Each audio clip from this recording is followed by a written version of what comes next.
सोनम एक गरीब परिवार में रहती थी। सोनम के पिता मजदूरी कर कर घर चलाते थे और सोनम घर में काम काज कर कर अपने परिवार का सहारा बनती थी।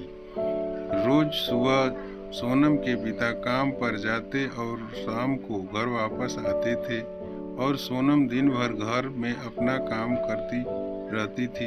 एक बार सोनम के पिता को यह लगा कि वह उसकी बेटी बड़ी हो गई है, अब उसकी शादी करवा देना चाहिए। यह सोचकर सोनम के पिता ने उसकी बहन को फोन किया और कहा कि सोनम के लिए कोई अच्छा लड़का ढूंढो। यह सुनकर उसकी बड़ी बहन ने कहा, ठीक है, मैं लड़का देखती हूँ। दिन बीतते गए। एक हफ्ते बाद सोनम के घर वह बड़ी बहन आई। सोनम के पिता से कहा, मैंने सोनम के लिए एक बहुत ही होनहार लड़का देखा है और मैं यह दावे के साथ कह सकती हूँ कि इससे अच्छा लड़का सोनम को नहीं मिल सकता है। वह एक बड़ी कंपनी का मैनेजर पोस्ट पर है। यह सुनकर सोनम के पिता कहते हैं, तुमने देखा होगा तो लड़का अच्छा ही होगा, उन्हें घर पर बुला, वह सोनम को भी देख लेंगे। यह सुनने के बाद बहन लड़के को और उसकी माँ को घर पर बुलाती है। विनोद सोनम को देखते ही पसंद कर लेता है क्योंकि सोनम देखने में बहुत खूबसूरत थी और रिश्ते की बात हो जाती है और कुंडली मिलाने के बाद शादी भी तय हो जाती है। शादी के बाद जब सोनम अपने घर जाती है तभी उसकी सास घर के सारे नौकरों की छुट्टी कर देती है और खुद ही काम करने लगती है। सोनम अपनी सास को काम करते देख कहती है, यह क्या सासू माँ, तुम क्यों काम कर रही हो, मैं हूँ ना। यह सुनकर उसकी सास कहती है, नहीं नहीं बेटा, अभी तुम्हें आए हुए कुछ ही दिन हो रहे हैं, तुम्हें काम करता हुआ देख मुझे लोग ताना देंगे, अपनी नई बहू से काम करा रही है। यह सुनकर सोनम कहती है, ऐसा नहीं है, मैं आपकी बहू हूँ, मुझे भी काम करना चाहिए।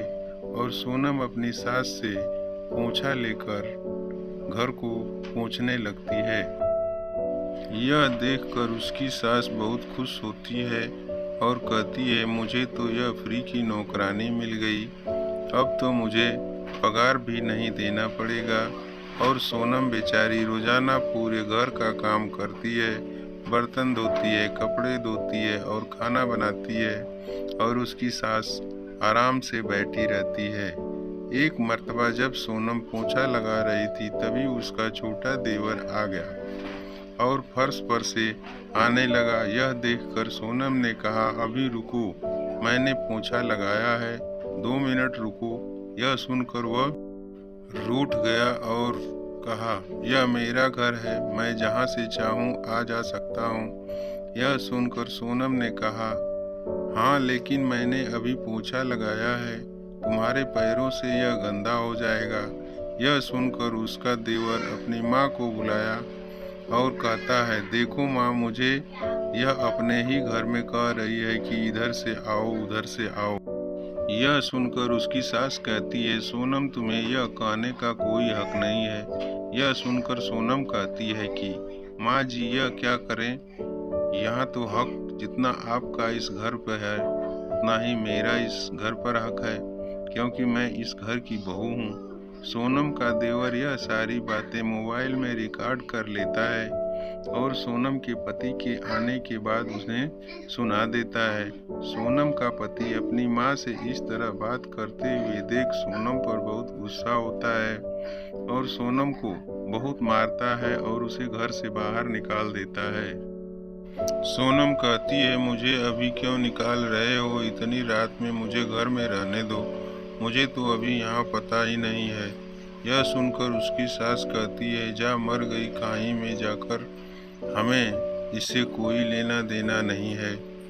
और वह सब घर में चले जाते हैं और सोनम बेचारी जंगल के रास्ते से जाती है और वहाँ बैठ जाती है और सोचती है कि मैं अब घर कैसे जाऊंगी। तभी उसे वह बहुत अंधेरा दिखाई देता है और वह कहती है कि आज तो कोई ग्रहण भी नहीं है, फिर भी इतना अंधेरा कैसा है। तभी उसे दो परियों की बातें सुनाई देती हैं। वह नज़दीक जाकर देखती है तो दो परियां आपस में बातें कर रही होती हैं, जिसमें एक परी कहती है, हमने चांद को चुरा लिया है। अगर वह जादूगरनी को पता चल गया तो वह हमसे चांद को छुड़ा लेगी, और अगर हम जल्दी से परी लोक में यह शाम को लेकर चले गए तो पूरी दुनिया पर हम राज करेंगे।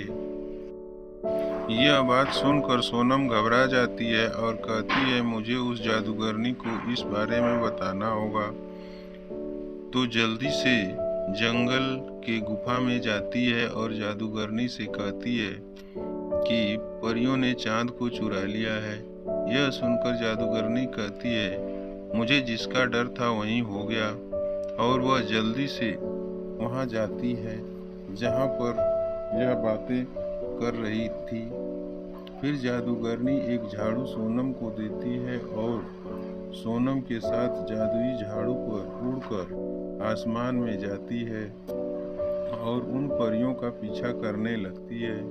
तभी उन्हें वह परियां दिखाई दे जाती हैं जो चांद को लेकर जा रही होती हैं। जादुई झाड़ू से जादूगरनी एक जादू निकालती है और दोनों परियों पर फेंकती है। दोनों परियां अपनी जान बचाकर भागती हैं और चांद को वहीं छोड़ देती हैं। फिर सोनम चांद को अपनी जगह पर रख देती है और जमीन पर आ जाती हैं।